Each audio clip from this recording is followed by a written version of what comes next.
Commonwealth के दौरान पदक लाने वालों को बधाई देते हुए शिक्षा मंत्री कंवरपाल गुर्जर ने कहा कि पदक लाने वालों में झज्जर के खिलाड़ियों ने तो कमाल कर दिया।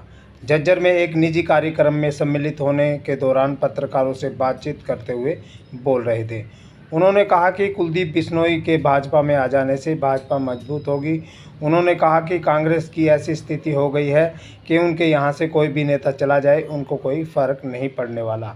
इनेलो के विरोध प्रदर्शन के सवाल पर उन्होंने कहा कि प्रदेश में किसी भी प्रकार के और गलत तरीके से कोई पेंशन नहीं काटी जाएगी।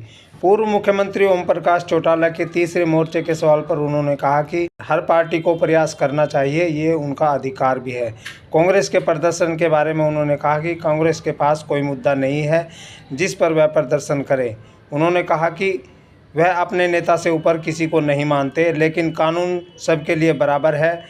मेडल ला रहे हैं। बहुत बहुत शुभकामनाएं, बहुत बहुत बधाई। और पूरे देश को, पूरे प्रदेश को इसी प्रकार की उम्मीद थी और हमारे नौजवानों ने, हमारी लड़कियों ने, लड़कों ने भी जिस प्रकार से देश का मान सम्मान बढ़ाया और प्रदेश का, और विशेष करके झज्जर वालों ने कमाल ही कर दिया। आज तो झज्जर की जय जयकार है। कुलदीप बिश्नोई जिस तरह से आपकी पार्टी में आए, क्या लग रहा है मजबूती मिलेगी? निश्चित तौर से देखिए, एक आम आदमी भी जब पार्टी से जुड़ता है उससे मजबूती मिलती है। जब इतना बड़ा लीडर कोई आता है तो उससे तो स्वाभाविक है मजबूती मिलेगी, निश्चित तौर से। नहीं, बिल्कुल कांग्रेस में कोई फर्क नहीं पड़ेगा। जो कांग्रेस की जो हालत होगी उसके बाद फर्क पड़ने वाली स्थिति रही नहीं कांग्रेस की ना, जब अब कोई फर्क कांग्रेस में पड़ेगा नहीं। नहीं, कोई पेंशन नहीं काटी। देखिए, उसमें ये किया कि जिन लोगों की आमदन 2 लाख रुपए से ज़्यादा व्यक्तिगत इनकम, यानी कि बेटे की इनकम नहीं है, अगर जिसकी व्यक्तिगत, अगर मेरी और मेरी पत्नी की इनकम 2 लाख रुपए से ज़्यादा, तब मेरी पेंशन कटेगी। ना कि ऐसी स्थिति में कि मेरे बेटे की चाहे 10 लाख रुपए इनकम हो, उससे कोई फर्क नहीं पड़ता। लेकिन मैं पेंशन ले रहा या मेरे पास दूसरे तरीके से सोर्स हैं जिससे मेरी आमदन 2 लाख से ज़्यादा, केवल उस लोग उनकी पेंशन काटेगी। लगातार तीसरे मोर्चे की बात कर रहे हैं, कहाँ देखते हैं?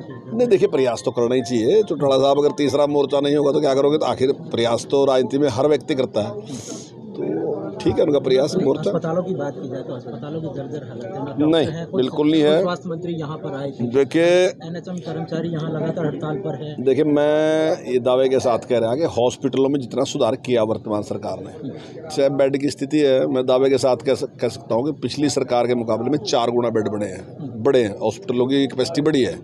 जहाँ तक डॉक्टर की बात है, वो 2 गुना से ज़्यादा बड़े हैं। लेकिन मैं इस बात से सहमत हूँ कि अभी भी पर्याप्त नहीं है। उसका कारण ये है कि इतने डॉक्टर हैं ही नहीं।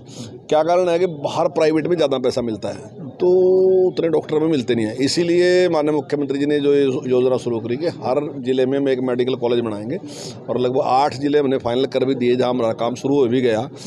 देखो, मेडिकल कॉलेज बनाने में टाइम लगता है। ऐसा तो है नहीं कि मैं आज कह दूँ आज मेडिकल, क्योंकि 300 बेड का तो हॉस्पिटल चाहिए पहले वहाँ, तो टाइम लगेगा। लेकिन आने वाले टाइम में ये समस्या हल होगी। लेकिन अभी भी हमने दुगने से ज़्यादा जितने पहली सरकार में थे